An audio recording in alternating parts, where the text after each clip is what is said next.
NIM 2001616 dari jurusan Pendidikan Bahasa dan Sastra Indonesia, Fakultas Bahasa dan Seni, Universitas Negeri Padang, akan mempresentasikan sebuah materi yang berjudul Keterampilan Berbicara dalam Bentuk Wawancara. Tugas mata kuliah Keterampilan Berbicara dengan dosen pengampu Ibu Dra Ermawati Arif, MPD. Nah, apa saja yang akan dibahas? Yang pertama, pengertian wawancara. Yang kedua, jenis-jenis wawancara. Yang ketiga, jenis pertanyaan dalam wawancara. Yang keempat, lembaran bimbingan wawancara. Yang kelima, praktek wawancara. Kita bahas yang pertama, pengertian wawancara.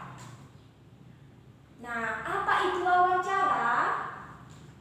Menurut Kamus Besar Bahasa Indonesia, wawancara adalah tanya jawab dengan seseorang atau pejabat dan sebagainya yang diperlukan untuk dimintai keterangan atau pendapatnya mengenai suatu hal untuk dimuat dalam surat kabar, disiarkan melalui radio, atau ditayangkan pada layar televisi. Nah, menurut Kamus Besar Bahasa Indonesia ini juga, wawancara juga didefinisikan sebagai tanya jawab direksi atau kepala personalia, kepala humas atau perusahaan dengan pelamar pekerjaan serta tanya jawab penelitian dengan narasumber. Kemudian pengertian wawancara secara umum. Nah, wawancara secara umum adalah sebuah percakapan antara dua orang atau lebih yang berlangsung antara narasumber dan pewawancara, di mana pewawancara memberi pertanyaan-pertanyaan kepada narasumber untuk mendapatkan informasi. Ada pengertian wawancara menurut beberapa para ahli. Salah satunya, pengertian wawancara menurut ahli yaitu Charles Stewart and W.B. Cass. Mendefinisikan wawancara adalah proses komunikasi dipasangkan dengan tujuan serius dan telah ditentukan dirancang untuk bertukar perilaku dan melibatkan tanya jawab. Nah, banyak para ahli yang mendefinisikan apa itu wawancara. Nah, selain menurut Charles Stewart and W.B. Cass, ada menurut Levin tahun 1992, ada Robert Hunt and Sennel, kemudian ada S. Stedberg, ada Koja Raningrat, ada Leslie J. Moleo tahun 1991, ada Sugiono, ada Denzik, ada Eric Punto, ada Sutrisno Hadi, ada Setyadin. Nah, banyak para ahli yang mendefinisikan apa itu wawancara. Kemudian kita masuk yang kedua, jenis-jenis wawancara. Nah, apa saja jenis-jenis dalam wawancara? Nah, dari segi pelaksanaan metode pengumpulan data secara umum dengan menyimpulkan pendapat para pakar, maka wawancara dibagi menjadi 3 jenis, yaitu yang pertama, wawancara bebas. Nah, apa itu wawancara bebas? Wawancara bebas artinya pewawancara bebas menanyakan apa saja kepada responden. Namun, harus diperhatikan bahwa pertanyaan itu berhubungan dengan data-data yang diinginkan. Jika tidak hati-hati, kadang-kadang arah pertanyaannya tidak terkendali.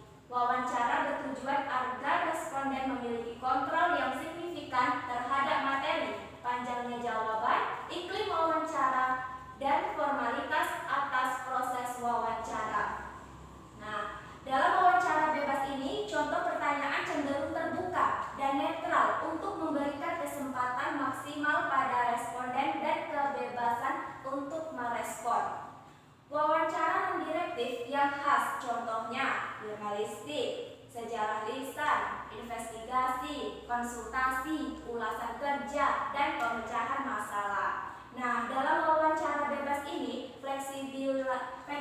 fleksibilitas adalah sangat besar, sehingga dibutuhkan kemampuan beradaptasi yang tinggi, kemampuan dalam membuat pertanyaan penyelidik, dan mendorong peserta agar bersedia memberikan informasi.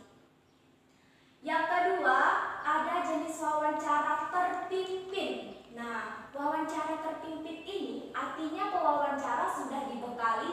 membuatkan pertanyaan yang lengkap dan terperinci.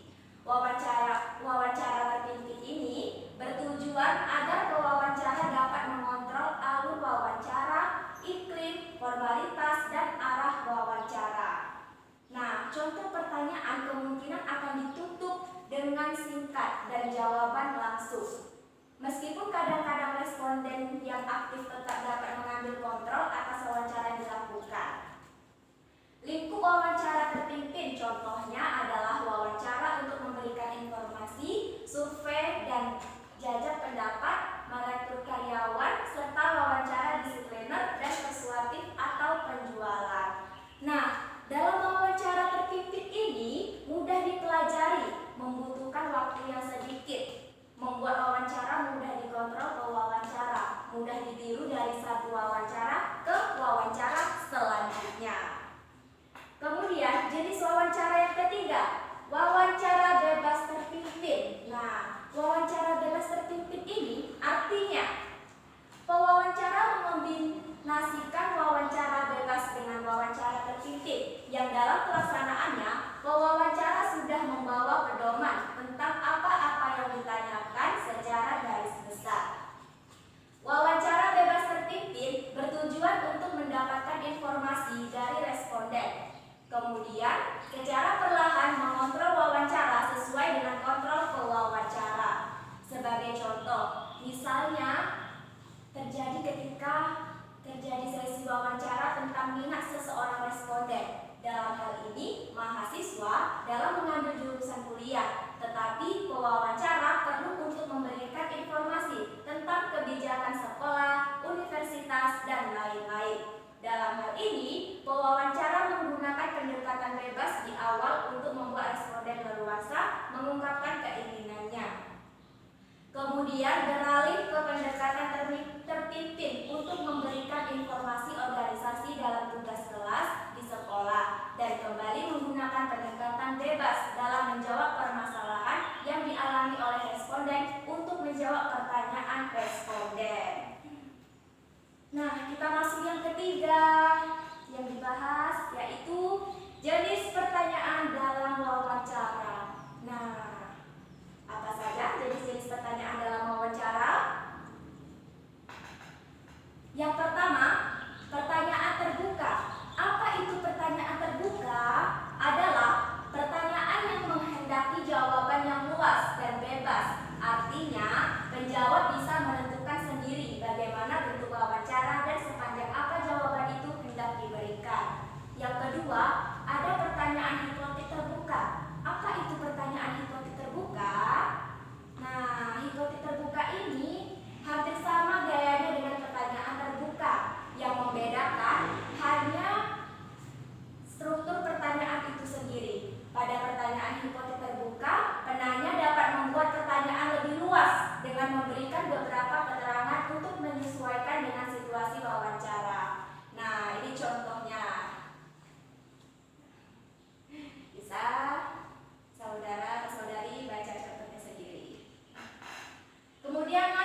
sampai sejauh mana penjawab setuju dengan pendapatan atau pandangan penanyanya. Inilah contohnya. Pertanyaan orang ketiga. Pertanyaan orang ketiga ini pertanyaan yang diajukan seolah-olah dari orang ketiga dan jawabannya seperti untuk orang ketiga. Gaya pertanyaannya dibuat agar penanya terlepas dan terganggu secara emosional sehingga perlu dialihkan seolah-olah yang bertanya itu bukan dia. Inilah misalnya pertanyaan penyelidik. Pertanyaan penyelidik adalah pertanyaan yang seringkali mengikuti pertanyaan langsung dan pertanyaan tertutup, bahkan telah sering. Dengan menggunakan contoh anggapan dan pertanyaan penyelidik ini bisa berbunyi, inilah bunyi pertanyaannya.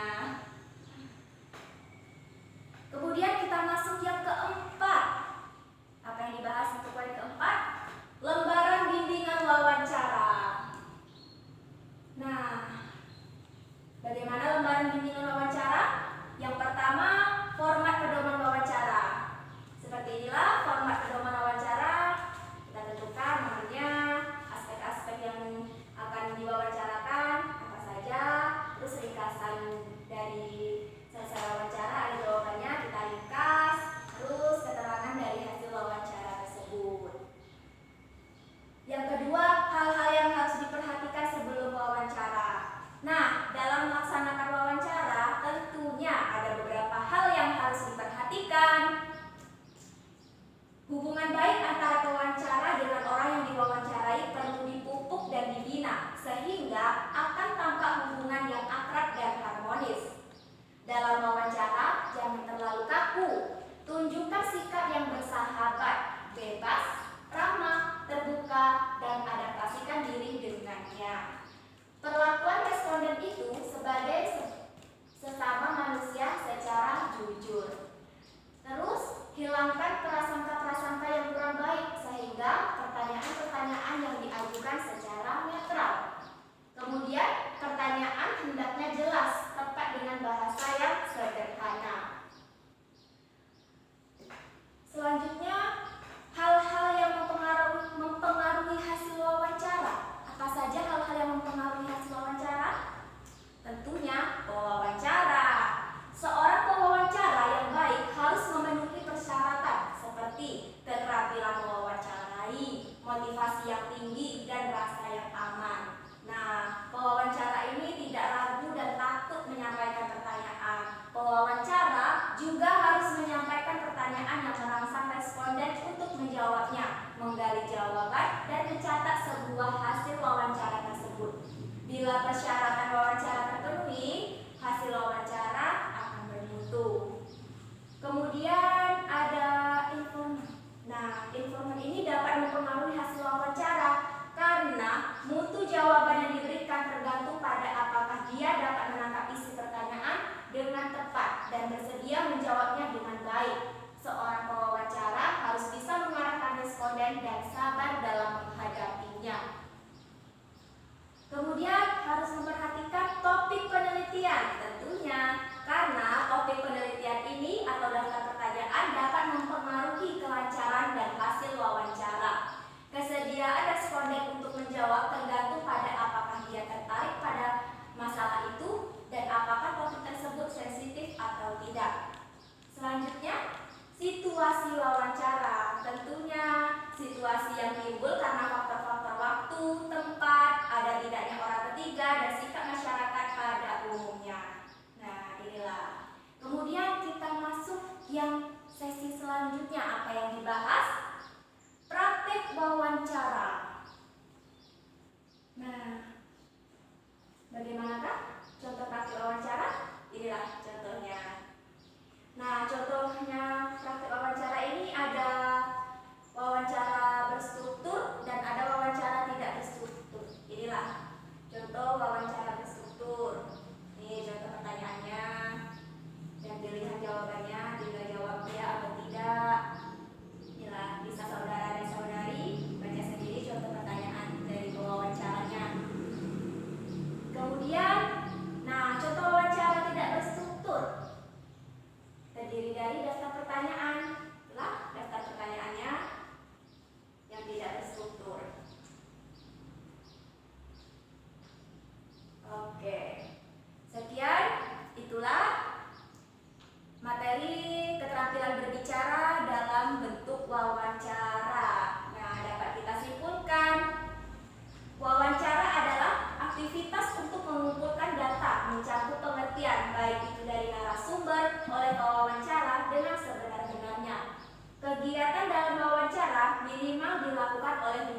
pertanyaan orang ketiga, dan pertanyaan penyelidik.